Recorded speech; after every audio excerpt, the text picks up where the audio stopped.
السلام علیکم دوستو، کیا حال ہیں؟ خیریت سے ہیں؟ آج میں نے بات کرنی ہے ایمرسن کالج کے حوالے سے۔ ایمرسن کالج میں جیسے کہ آپ کو پتہ ہے کہ پچھلے 27 دن سے جو ہے نا وہ پروٹیسٹ چل رہا ہے، اس کو یونیورسٹی بنا دیا گیا۔ تو میں ایمرسن کالج کے حوالے سے اس لیے بات کرنا چاہ رہا ہوں کہ ایمرسن کالج میرا اپنا ادارہ ہے۔ میں نے گریجویشن کی ہے، 2 سال میں پڑھتا رہا ہوں، 2004 سے 2006 میں۔ اب بات اس کی پرائیویٹائزیشن کی، جیسے یونیورسٹی بنانے کی ایک سائڈ پہ تو یہ لگتا ہے کہ اس کو اعلیٰ درجہ دے دیا گیا ہے، اسے امپروو کر دیا گیا ہے، اس کی تعلیمی معیار بڑھ جائے گا، جبکہ وہاں پہ بہت سارے ایسے سوال ہیں جن کو ایڈریس کرنے کی ضرورت ہے۔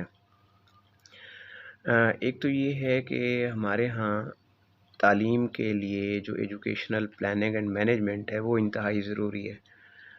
معاشرے جو ہے وہ صرف افراد سے نہیں چلتے، معاشروں کے لیے بہت ساری چیزیں، انڈیکیٹرز ہوتے ہیں، پلاننگ ہوتی ہے، اس کے اکارڈنگلی معاشرے آگے بڑھتے ہیں نا۔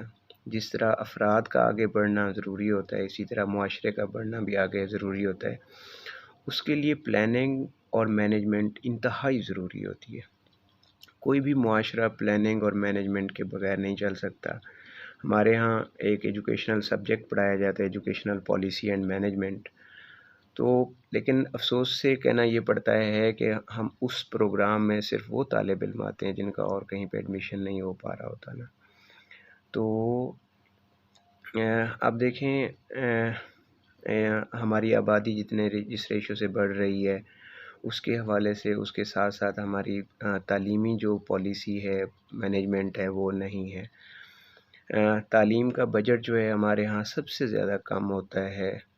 ڈیفینیٹلی اگر ہم اچھا بجٹ رکھیں گے تو اس سے ہمارے نئے ادارے ڈیولپ ہوں گے، ہماری نئی جو وقت کے ساتھ ساتھ نئی تعلیمی ضروریات ہیں ان کے لیے بجٹ کی ضرورت ہوتی ہے۔ لیکن ہمارے ہاں پالیسی کا فقدان یہ دیکھیں کہ سمپلی جو ایگزسٹنگ ادارہ ہوتا ہے اسی کو یونیورسٹی بنا دیا جاتا ہے۔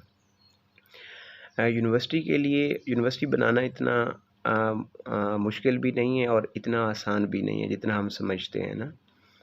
تو اس کے لیے باقاعدہ بلڈنگز کی ضرورت ہوتی ہے، باقاعدہ لیبس کی ضرورت ہوتی ہے، باقاعدہ فیکلٹی کی ضرورت ہوتی ہے، انفراسٹرکچر کی ضرورت ہوتی ہے، لوکیشن کی ضرورت ہوتی ہے۔ اب ایمرسن کو اگر آپ یونیورسٹی بنا دیتے ہیں، ایمرسن جو ہے وہ سٹی شہر کے بالکل سینٹر میں ہے، آج سے 20 سال بعد 30 سال بعد اس کی کیا صورتحال ہوگی، وہاں پہ کتنا رش ہوگا، کتنے ایکسیڈنٹ کے چانسز ہو جائیں گے، کہاں پہ بنانی ہے۔ کسی بھی رننگ اس میں ادارے میں کسی اور ادارے کا نام چینج کر کے بنا دینا انتہائی جو ہے وہ نامناسب بھی ہے، غیر سنجیدگی کو بھی ظاہر کرتا ہے۔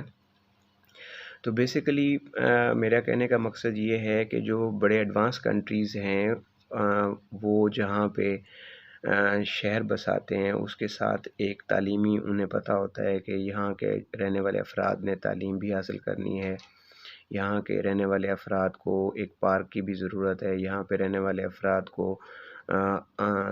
ہاسپٹیلٹی کی بھی ضرورت ہے، میڈیسن کی بھی ضرورت ہے، روزمرہ کی چیزوں کی تجارتی منڈی کی بھی ضرورت ہے۔ تو وہ ساری چیزیں پلان کر کے پہلے سٹی پلان کرتے ہیں، اس کے سارے انڈیکیٹرز دیکھتے ہیں، اس کے بعد اسٹیبلشمنٹ کرتے ہیں۔ ہمارے ہاں اب آپ دیکھ لیں کہ کس طرح تعلیم کے ساتھ کھلواڑ کیا جاتا ہے۔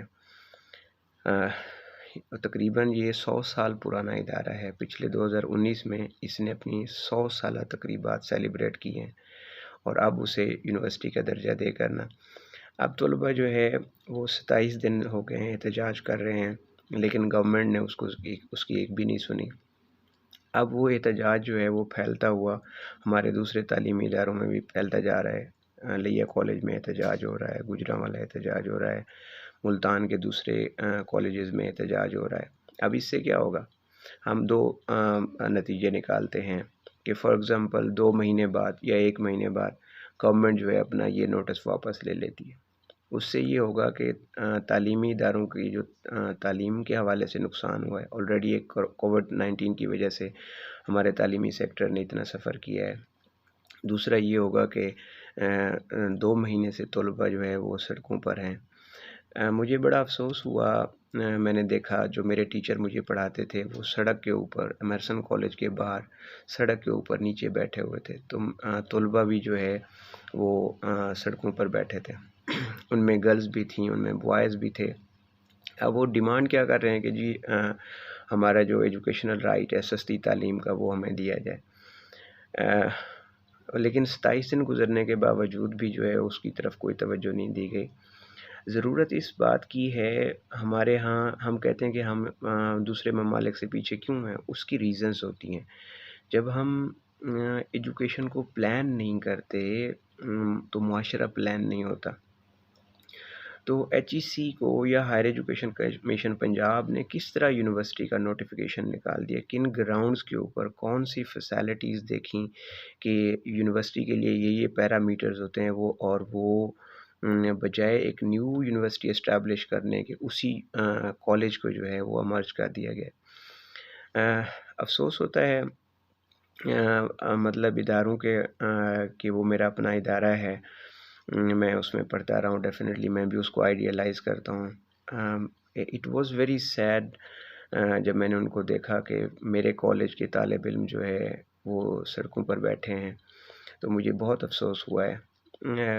اس کے لیے میرا پیغام آپ کو یہی ہے کہ ہمارے جو سوشل سیکٹرز ہیں ان کو سوچنا چاہیے، گورنمنٹ کو سوچنا چاہیے کہ تعلیم کے لیے بجٹ بھی ضروری ہے، پلاننگ بھی ضروری ہے، فیکلٹی سٹاف بھی ضروری ہے، اور اس کا باقاعدہ ایک پراپر سٹرکچر ہوتا ہے۔ اچھا، اگر ایمرسن کالج کو یونیورسٹی بنا بھی دیا جاتا ہے، لیکن کیا ہم یہ سمجھتے ہیں کہ ہمارے جو آنے والے تعلیمی دور کی ضروریات ہیں اس کے لیے ہم نے کچھ پلان کیا ہے؟ ہمارے ہائر ایجوکیشن کمیشن یا پنجاب ہائر ایجوکیشن کمیشن یا ہمارے جو ایجوکیشنل اسٹیک ہولڈرز ہیں وہ اس کے بارے میں کیا پلان کر رہے ہیں؟ مجھے تو کہیں پلاننگ نظر نہیں آتی، یعنی جہاں جو ریکوائرمنٹ جو ہے وہ ایک FA کی یا BA کی لیبس کی تھیں، وہ اب یونیورسٹی میں اس میں باقاعدہ فل فلیج ڈپارٹمنٹ کے طور پر کیسے فل کریں گے؟ تو ہمیں صرف یہ نہیں کہ ایمرسن کالج کو یونیورسٹی نہیں بنانا چاہیے، ہمیں نئی یونیورسٹی بنانی چاہیے، اب بھی بنانی چاہیے اور فیوچر کے لیے بھی پلان کرنی چاہیے تاکہ ہمارے آنے والی ضرورت کو یہ پورا کر سکیں۔ ہماری آلریڈی جو